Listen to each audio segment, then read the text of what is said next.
राधे राधे गुरुजी। जी जी मैं यूएस से आई हूँ। मेरे 2-3 क्वेश्चंस थे, मैं फटाफट पूछूंगी क्योंकि और भी बहुत सारे लोग हैं। मेरा पहला क्वेश्चन था कि जैसे मैं आईटी प्रोफेशनल हूँ, बट आध्यात्म के तरफ मेरा काफ़ी झुकाव धीरे धीरे बढ़ रहा है। तो जो मैं अपना प्रोफेशनल जॉब करती हूँ उसमें मुझे आध्यात्म से रिलेटेड कुछ नहीं दिखता है। तो क्या मुझे अपना प्रोफेशन चेंज करने की ज़रूरत है, या फिर इसी प्रोफेशन में को मैं अध्यात्म से कैसे जोड़ूं? कहाँ ऐसा है जहाँ अध्यात्म ना हो? आपको मिल नहीं रहा है वो अलग। आप क्या करते हैं बताइए मेरे को विस्तार से, मैं उसको बताऊँ अध्यात्म कहाँ है। श्योर। तो मैं मेरा रोल है बिजनेस सिस्टम्स एनालिस्ट। तो मैं बिजनेस यूजर्स के साथ काम करती हूँ, उनको जो सिस्टम में चेंजेस चाहिए वो रिक्वायरमेंट्स उनसे कलेक्ट करके जो सॉफ्टवेयर डेवलपमेंट टीम होती है वो डेवलप करते हैं और फिर उसको हम रिलीज करते हैं। तो ये मेरा प्राइमरी काम है, दोनों को जोड़ना, बिजनेस एंड टेक्निकल टीम्स को। तो आप ये समझो कि आप जोड़ने का काम कर रहे हैं। आप ये समझो कि आपका कोई अस्तित्व नहीं, कोई भूमिका नहीं। जो भगवान करा रहे हैं वो भगवान ही मेरे से करा रहे हैं। मैं नहीं कर रही हूँ या कर रहा हूँ, मेरे द्वारा ये कार्य कौन करवा रहा है? भगवान। तो हम अपने को ना रखें कहीं फ्रंट पे, अपने स्थान पर ये मान लें कि मैं शून्य हूँ, भगवान करा रहे हैं। जैसे अर्जुन लड़ रहे हैं, लेकिन लड़ रहे अर्जुन, पर वो ताकत अर्जुन की नहीं थी, वो ताकत कृष्ण की है। तो आप करते हुए भी अपने को कर्ता मत मानो। कर्ता किसे मानो? भगवान। कि भगवान करते हो तुम कन्हैया, मेरा नाम हो रहा है, मेरा आपकी कृपा से सब काम हो रहा है। हम कर्ता ना, जहाँ हम कर्ता बन जाते हैं वहाँ सब चीज मैं करने लग जाता हूँ। लेकिन जहाँ से मैं को हटा देता हूँ, एटीट्यूड को हटा देता हूँ, मैं वहाँ ईश्वर को बिठाओ, वही बात करो। आपका जो काम करना, जॉब करना, वो भी भजन हो गया जब आप ये सोच के करेंगे कि मैं नहीं, भगवान ये सेवा कर रहा है। जैसे डॉक्टर मरीज को देखे पर ये भाव से कि भगवान के रूप में है। आप भी अपने लोगों को देखिए जो वहाँ पे कार्य करता है, इस भाव से कि भगवान की सेवा है, ये भी भगवान का ही स्वरूप है। सब में ईश्वर को देखिए, वही तो इससे बड़ा अध्यात्म क्या है? जी बिल्कुल। बट आई थिंक मैं अच्छे से एक्सप्लेन नहीं कर पा रही हूँ। एक जो सेटिस्फैक्शन होता है, जैसे मुझे लगता है कि मैं आध्यात्म के लाइन में अगर कुछ करूँ, जो मैंने यंग एज में सीखा है वो अगर मैं लोगों को सिखाऊं तो मुझे ज़्यादा सेटिस्फैक्शन मिलेगा वर्सेस जो मैं करती क्या हूँ। सीखा है आपने? क्या सीखा? यही कि हमें बहुत बूढ़े होके अध्यात्म के मार्ग में नहीं आना है, यंग एज से हम शुरू कर सकते हैं। नाम जप, मन को एकाग्र करना, अंदर से खुश रहना, इन चीज़ों को भाई अंदर से खुश रहना और मन को एकाग्र तो आप अपना काम करते हुए भी कर सकते हैं। इसके लिए काम नहीं छोड़ना है आपको कि काम छोड़ के बैठ जाओगे। देखो जो व्यक्ति सफल होता है ना, आप सफल होंगी तो आपकी बात सब सुनेंगे, आप कुछ नहीं करेंगे तो आपकी बात कौन सुनेगा? इसलिए आपकी बात कोई सुने उसके पहले आप वजन होना चाहिए। मीन्स आपकी बातों में दम हो, आपके कार्य में दम हो, तब जाके समाज को बिलीव होता है, विश्वास है कि जी ये सफल लड़की है। तो सफल, एक मैंने सुना था एक डॉक्टर के बारे में, एक बहुत बड़े डॉक्टर थे, उन्होंने एक किताब लिखी और वो किताब लिखने में प्रचार हो गया कि भाई ये बहुत बड़े डॉक्टर हैं, इन्होंने किताब लिखी है तो निश्चित ही कुछ ना कुछ सार डाला होगा पूरी डॉक्टरी का, जीवन का। और वो डॉक्टर मर गए, मृत्यु हो गई। अब उनकी बुक ना, उनकी लिखी पुस्तक, वो डायरी बाजार में नीलाम हो रही है। बड़ी बड़ी दवाइयों की कंपनियां उसे लेना चाहती हैं कि शायद मैं इसके अकॉर्डिंग कोई बढ़िया सी दवाई बना सकूं। लो भैया, बुक पुस्तक बिक गई करोड़ों की। एक ने बोली लगाई, दूसरे ने तोड़ दी, नहीं 101, 105, 100,000 बोली लगी, बढ़ गई। ये पुस्तक आ गई। अब उस किताब को खोला गया तो पूरी किताब खाली, मतलब पूरी कॉपी खाली थी। आखिरी के पन्ने में 4 लाइनें लिखी थी। अब सुनो क्या लिखा था। डॉक्टर साहब ने लिखा था, जिसके पाँव हैं गरम जिसके पाँव है गरम और वाणी है नरम और दिमाग है ठंडा, उसे कभी किसी डॉक्टर की जरूरत नहीं है। जिसके पाँव है गरम, मतलब काम करो तो पाँव गरम रहेंगे, चलते फिरते रहो। जो बैठ गया वो बीमार पड़ जाता है, चलता फिरता रहे स्वस्थ। और दिमाग को क्या रखे, यहाँ ठंडा है तो कोई बीमारी ही नहीं, और वाणी को रखे नरम तो रिश्ते खराब नहीं, क्योंकि रिश्ते यहीं से निकल रहे। तो पाँव गरम, वाणी नरम, दिमाग ठंडा। इतनी बात लिखी थी पूरी और वो करोड़ों की बात। कहने का तात्पर्य सिर्फ इतना हुआ कि आप अपने काम करते हुए अपने दिमाग को ठीक रख सकते हैं, हैप्पी रह सकते हैं, प्रसन्न रह सकते हैं। जब आप ये मान लेंगे कि मैं करते हुए मैं करता हूँ, तब आप हैप्पी नहीं रह पाएंगे। लेकिन जब आप ये मान लेते कि मैं कर ही नहीं रहा, करते भगवान रहेंगे, भगवान जो कराएंगे होता रहेगा, फिर आप टेंशन ही नहीं करोगे। इसलिए जीवन में यही सबसे बड़ा अध्यात्म है, यही सबसे बड़ी भक्ति। काम नहीं छोड़ काम कर। मैं देखो काम कर रहा हूँ, मैं भी चाहूँ जंगल चला जाऊँ, जंगल जाऊंगा तो गौरी गोपाल आश्रम में 311 वृद्धिमाएं रहती हैं। जंगल जाऊंगा तो केवल मेरा कल्याण होगा, लेकिन मेरे कार्य करने से यदि 311 माओं को वृंदावन धाम मिल रहा है और उन्हें यहाँ भगवान की शरणागति मिल रही है, यहाँ 150 बच्चे पढ़ रहे हैं, अखंड रसोई चल रही है, 30,000 लोग करके भोजन कर रहे हैं। यदि मैं जंगल जाऊं तो सिर्फ मेरा कल्याण होगा, लेकिन समाज में रह करके मैं जो करूंगा उससे मेरा भी कल्याण होगा और समाज का भी कल्याण होगा, मैं राष्ट्र के काम आऊंगा। तो आप भी पढ़ लिख के योग्य हैं, काम करिए, पैसे कमाइए, उस पैसे से किसी की सेवा करिए। सत्यनारायण भगवान की कथा सुनी है आपने? उस कथा में एक चैप्टर है छोटा सा, एक लकड़हारा जंगल से लकड़ी लाता है, गट्ठा सिर पे रखता है, उसी लगती है प्यास। तो वहाँ सत्यनारायण भगवान की कथा हो रही थी, तो वहीं रुक गया। अब कथा पूरी हुई तो पंडित जी ने के लिए पंजीरी का प्रसाद दिया। उस लकड़हारे ने कहा कि भैया ये क्या था? तो उन्होंने कहा कि सत्यनारायण भगवान की कथा थी। तो लकड़हारा बोला कि आज मैं भी कथा कर सकता हूँ, सत्यनारायण कथा सुन सकता हूँ। श्योर, आप भी कर सकते हैं, आप भी सुन सकते हैं। लकड़ियों का गट्ठा उसने सिर पे रखा और बाजार गया और उसने मन में संकल्प लिया कि आज लकड़ियां बेचने से जो पैसा मिलेगा उससे मैं सत्यनारायण भगवान की कथा सुनूंगा। तो सत्यनारायण भगवान की कथा में लिखा है आज उसे लकड़ियों के दूने दाम प्राप्त हुए। आज उसकी लकड़ियों के दूने, रोज 10 रुपए कमाता था, आज 20 रुपए कमा। क्यों कमाया आप बताओ? क्योंकि भगवान जी के नाम से उन्होंने किया, क्योंकि उसका संकल्प सही है कि जो प्रॉफिट होगा उससे मैं भगवान की सेवा। जब आप काम करते हैं इस उद्देश्य से कि इससे प्रभु की और प्रभु के भक्तों की सेवा होगी, तो अपने आप इनकम डबल हो जाती है। आप डबल हो गई उसकी।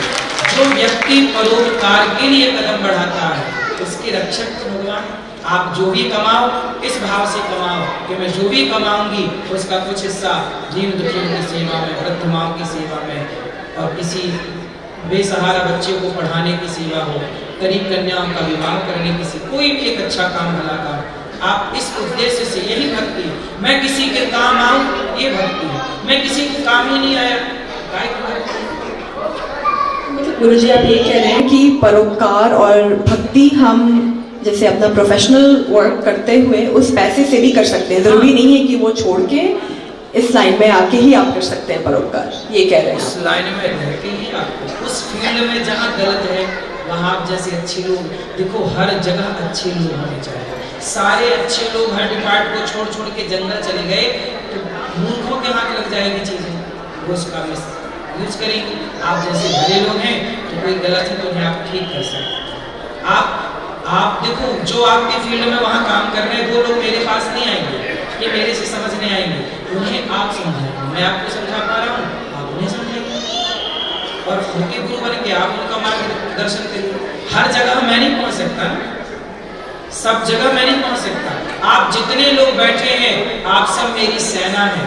आप जहाँ जहाँ हैं वहाँ वहाँ धर्म का डंका बजाइए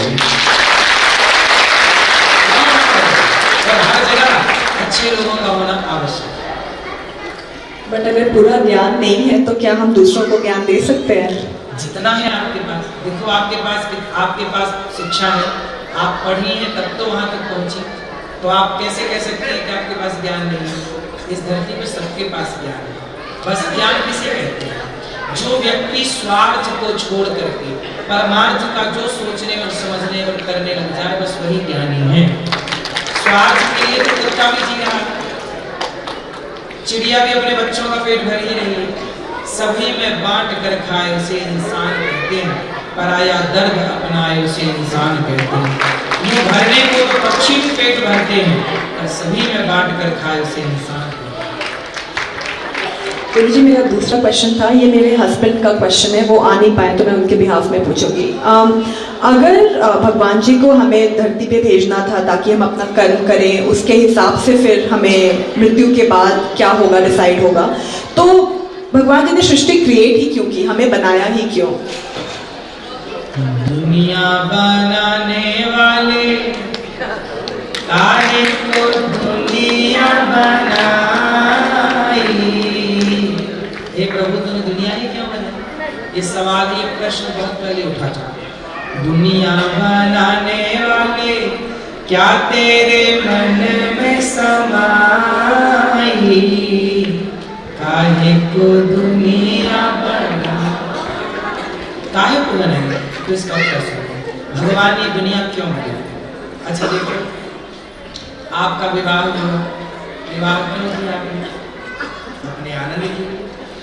अब आप लोग बच्चे पैदा करेंगे, क्यों करेंगे? अपने आनंद के लिए। आप बचपन में खेली होंगी जी, तो खेले हैं, छोटा बच्चा खेलता है, बालू में बैठ जाएगा, बालू के ढेर में, रेत के ढेर में, और वहाँ घर बनाएगा अपने लिए, खेलेगा, और बाद में जाने के टाइम पाँव मार देगा खेत उसमें, घर में मिटा देगा और चला जाएगा। कि घर में कौन से कलर का रंग होना चाहिए? आज कपड़े खरीदने गए बाजार, ये अच्छा नहीं, ये अच्छा नहीं, ये अच्छा नहीं, ये अच्छा है। हम अपने आनंद के लिए कपड़े पहनते हैं, अपने आनंद का खाते पीते हैं, अपनी पसंद का। जैसे हम अपने आनंद के लिए, आपने गाड़ी खरीदी, क्यों खरीदी? आपके गाड़ी, आप तो साइकिल भी खरीद सकती थी, उसमें भी आदमी जा सके, 2 व्हीलर खरीद सकती थी। आपने 4 व्हीलर खरीदी, 5 लाख वाली खरीद लेते, नहीं, आपने 50 लाख वाली खरीदी, 20 लाख वाली खरीदी, 10 लाख वाली खरीदी, अपने आनंद के लिए। ऐसे जैसे आप सब कुछ करते हैं अपने आनंद के लिए, आपने भी तो सृष्टि की है, आपने अपने लिए घर बना लिया, अपने बच्चे पैदा कर लिए, वो आपकी ही तो सृष्टि है। क्यों किया सब कुछ? अपने आनंद के लिए। उसी तरह जैसे हम और आप अपने आनंद के लिए सब कुछ करते हैं, ऐसे भगवान अपने आनंद के लिए संसार रचते हैं, संसार में क्रीड़ा करते हैं, संसार का संग अपने आनंद के लिए। ये ईश्वर का आनंद है। जैसे मेरा आनंद क्या है? खेलना, छोटे बच्चों का खेल रहे हैं हम लोग। क्या पहले बैलगाड़ी जाती थी ना, तो बैलगाड़ी के पीछे लटक जाती थी। ट्रॉली जाती, ट्रैक्टर ट्रॉली, तो ट्रॉली के पीछे लटक गए, वहां तक गए, फिर लौट के वापस आए। लोगों ने बोला क्यों, जब यहीं वापस आना था तो वहां तक क्यों गया ट्रॉली में लटक के? अरे वो अपना, तुमको क्या बताएं, उसका जो मजा है वो वही मजा हो जाने का, सब वो आनंद है, वही आनंद है ईश्वर का। ईश्वर ने दुनिया बनाई है, सुख बनाया, दुख बनाया, और बैलेंस देखिए, पाताल बनाया तो आकाश बनाया, स्त्री बनाई तो पुरुष बनाया, माँ बनाई तो बाप बनाया। ईश्वर ने कितने गुलाब बनाया तो चंपा बनाई, चमेली बनाई, मोगरा बनाया, नदी बनाई तो समुद्र बनाया।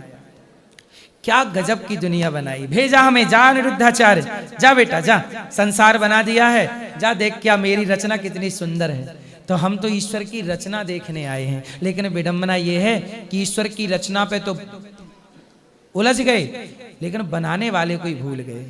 एक लड़की का ब्याह होने वाला था, तो उसके होने वाला दुल्हा, पति होने वाला दुल्हा आया, अंगूठी दे के चला गया।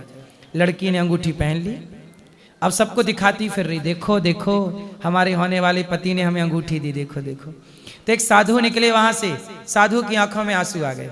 साधु बोले, साधु जब रोने लगे तो वो लड़की बोली, महाराज मैं सबको अंगूठी दिखा रही हूं, आप रो क्यों रहे हो? साधु जी बोले, बेटा अंगूठी किसने दी? तेरे यार ने, होने वाले पति ने अंगूठी दी। जिसने अंगूठी दी वो याद है, और जिसने उंगली दी उसे तू भूल गई ना। जिसने हार दिया उसे याद रखा और जिसने गला दिया उसे भुला दिया। तो जगत को हम याद रखते हैं कि ये मेरा, लेकिन जिसने जगत में भेजा है आंख देकर पांव देकर, हम उसे भूल जाते हैं। इसलिए काम करिए, जिम्मेदारियां पूरी करिए, पर उस ईश्वर को, उस भगवान को, भगवान श्री कृष्ण को याद रखिए जिन्होंने जगत में आने का हमें अवसर दिया है, मौका दिया है। संसार देखने का मौका आंख देकर दिया, सुनने का मौका कान देकर दिया, चलने का मौका पांव। ना देते पांव तो आप क्या करते, ना देते आंख तो आप क्या करते, किससे लड़ते। धन्यवाद दीजिए उस ईश्वर का और आनंद लीजिए। यहाँ आनंद पाने आए हैं, लेकिन आदमी इतना परेशान होता है, टेंशन में, डिप्रेशन में आत्महत्या कर लेता। इतनी भी जिंदगी उलझी नहीं है जितनी उलझा लेता है व्यक्ति। स्वयं उलझाता है और रोता है, काहे इतना उलझाते हो, सादी जिंदगी जियो ना बिंदास। इतना परेशान होने का नहीं, जिंदगी जीने का, टेंशन लेने का नहीं, बिंदास जीने का। जो है वो मेरे और आपके चाहने से नहीं होगा, सब भगवान की मर्जी से हो रहा है। यही ज्ञान है, इससे बड़ा कोई ज्ञान मेरे को नहीं लगता कि कुछ हो सकता है। इतना समझ लो बहुत है, इससे ही पार हो जाएगा। जी गुरुजी, गृहस्थ के लिए सबसे अच्छी एक दिनचर्या या लाइफ किस तरह से गृहस्थ को स्पेंड करना चाहिए, अगर आप शॉर्ट में बता पाए तो। गृहस्थ को पहले तो ये मान लेना चाहिए कि सब कुछ नाथ सकल संपदा तुम्हारी, मैं सेवक समेत सुतनारी। सब कुछ प्रभु आपका है, मेरा कुछ नहीं। मेरे को जीरो कर लेना है अपने को, सब ईश्वर का। पहला, जैसे बच्चा हुआ, हम लोग कहते हैं मेरा बेटा, मेरा बेटा। मेरा बेटा कहाँ है? आपके बेटे में आपका क्या है?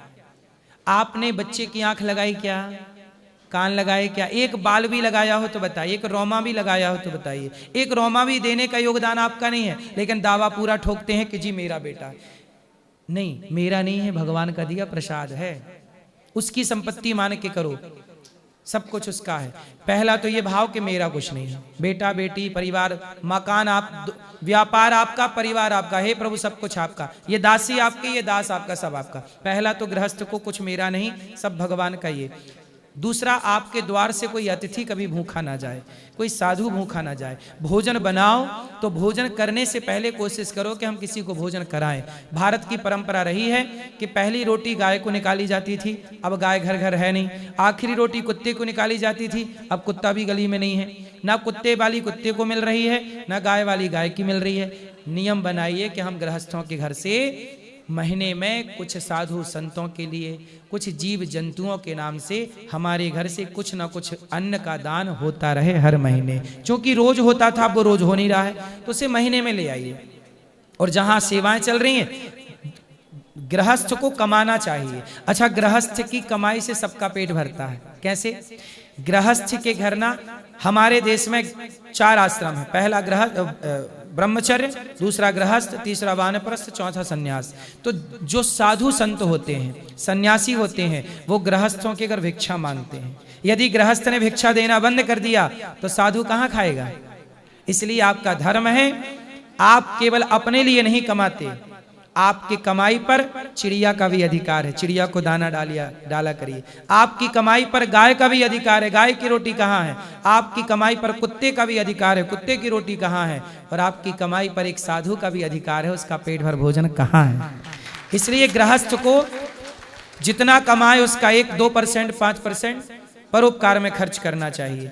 तीसरा, गृहस्थ का सबसे बड़ा कार्य ये है कि गृहस्थ में रह के आप पति पत्नी और बच्चों के साथ कभी भी समय निकालिए, सुबह दोपहर शाम 10 मिनट कीर्तन करिए और स्वाध्याय जरूर रहे। भले 10 मिनट आप गीता पढ़ो, रामायण पढ़ो, महाभारत की पूरी पुस्तक पढ़ो, धर्म ग्रंथ पढ़ो, पढ़ाई जरूरी है। आज के सारे लड़का लड़की केवल उस पे मोबाइल पे टिके रहते हैं।